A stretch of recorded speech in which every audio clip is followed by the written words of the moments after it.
عرب میں سخت قحط پڑا ہوا تھا۔ قبیلے بنو سعد کی عورتیں بچوں کی پرورش کے لیے مکہ مکرمہ آئی ہوئی تھیں۔ انہی میں سے حلیمہ سعدیہ بھی اپنے شوہر حارث بن عبد العزیٰ کے ساتھ دبلی پتلی سواری پر آئی تھیں۔ تقریباً ساری عورتیں مکہ کے مالدار گھرانوں کے بچے لے چکی تھیں، صرف حضرت حلیمہ ہی کو کوئی بچہ نہیں ملا تھا۔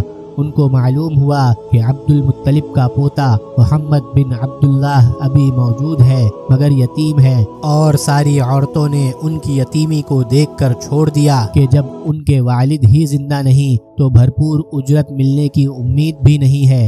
حضرت حلیمہ حیران تھی، خالی ہاتھ واپس ہونے کی ہمت نہیں تھی، اور ادھر ان کی یتیمی کا خیال تھا۔ بالآخر انہوں نے شوہر سے مشورہ کرنے کے بعد آپ صلی اللہ علیہ وسلم کو پرورش کے لیے قبول کر لیا۔ اسی وقت سے ان کی آنکھیں آپ صلی اللہ علیہ وسلم کی وجہ سے بے پناہ برکتوں کا مشاہدہ کرنے لگیں۔ وہ کمزور سواری جو آتے وقت بار بار قافلے سے پیچھے رہ جاتی تھی، اب سے آگے اتنی تیز رفتاری سے چل رہی تھی کہ قافلے والوں کو کہنا پڑتا تھا کہ حلیمہ ذرا آہستہ چلو، اور گھر پہنچ کر بھی برکتوں کا مشاہدہ ہونے لگا کہ بکری کا تھن فاقے کی وجہ سے خشک ہو گیا تھا، وہ دودھ سے بھر گیا، چنانچہ انہوں نے اور ان کے شوہر نے پیٹ بھر کر پیا۔ اس کے بعد حضرت حلیمہ روزانہ آپ صلی اللہ علیہ وسلم کی وجہ سے برکتوں کو دیکھتی رہتی تھیں۔ سخت قحط سالی کے اس دور میں بھی ان کے گھر میں اتنی خوشحالی تھی کہ قبیلے والے حیران تھے، اور ہر شخص اپنے چرواہے کو یہ تاکید کرتا